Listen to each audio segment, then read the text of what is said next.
السلام علیکم، میرا نام ڈاکٹر امتیاز ساریو ہے۔ میں نے 4 ایئرس ٹریننگ کمپلیٹ کی ہوئی ہے جنرل میڈیسن میں۔ اس کے علاوہ میں 5 سال سے سندھ گورنمنٹ کے ساتھ کام کر رہا ہوں ایز اے میڈیکل آفیسر۔ تو آج جو میں آپ سے ٹاپک ڈسکس کر رہا ہوں وہ یہ ہے کہ پیشاب کی نالیوں کے بار بار انفیکشن کا ہونا۔ میرے پاس بہت سارے پیشنٹس آتے ہیں جن کو پیشاب کی نالیوں کا بار بار انفیکشن ہوتا ہے۔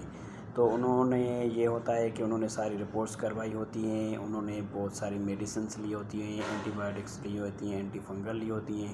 ان کو کافی پیشنٹس کو بیکٹیریل انفیکشن ہوتے ہیں تو کافی پیشنٹس کو فنگل انفیکشن بھی ہوتے ہیں۔ تو جب ان کو بار بار انفیکشن ہوتے ہیں تو ہم ان سے دوسری علامات کے بارے میں بھی پوچھتے ہیں۔ تو جب میں نے ان سے کافی پیشنٹ سے انکوائر کیا ہے کہ آپ کو کوئی اور علامات ہو، جیسے آپ کا وزن کا بڑھنا یا کم ہونا، آپ کو پیشاب کا زیادہ آنا، آپ کو بھوک زیادہ لگنا، آپ کو پیاس کا زیادہ لگنا، یا ایسا ہو کہ آپ پیشاب کی وجہ سے نیند سے بار بار اٹھتے ہوں، تو کافی پیشنٹس جو ہیں وہ بولتے ہیں ہاں ایسی علامات ہم میں ہیں۔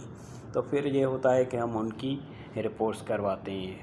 ہیموگلوبن A1C ہم ایکسپیکٹ کرتے ہیں کہ شاید اندازہ لگاتے ہیں کہ شاید اس کو شوگر کی بیماری ہوئی ہو، ڈائبٹیز میلائٹس جسے ہم میٹھا پیشاب کی بیماری بھی بولتے ہیں۔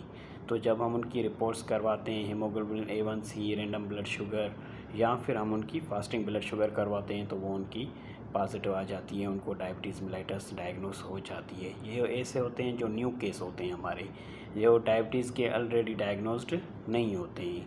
پھر یہ ہوتا ہے کہ جب ہم ان کو ویٹ ریڈکشن کے لیے بولتے ہیں، ہم ان کو ایکسرسائز کے لیے بولتے ہیں، ڈائٹ کنٹرول کے لیے بولتے ہیں، اور 1-2 ڈائبٹیز کی دوائی بھی رکھ دیتے ہیں اس کی شوگر کے حساب سے، اور ہم جب ان کی شوگر کو کنٹرول کرتے ہیں تو پھر ان کے یورینری ٹریکٹ انفیکشن کا مسئلہ ہمیشہ کے لیے ختم ہو جاتا ہے۔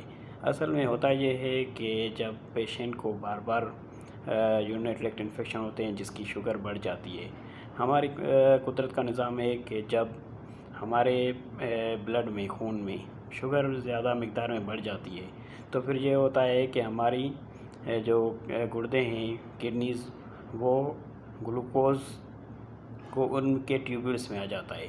تو قدرت نے اس کو یہ طاقت دی ہے کہ وہ کس لمٹ تک، کس حد تک اس گلوکوز کو، جب تک نارمل ہو، تھریش ہولڈ ہوتا ہے اس کا، اس تک اس کو واپس جذب کر لیتا ہے۔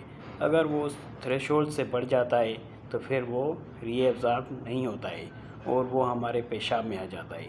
پھر شوگر کا پیشاب میں آ جانا یہ ہوتا ہے کہ اس کی وجہ سے بیکٹیریل اور فنگل انفیکشنز ہو جاتے ہیں۔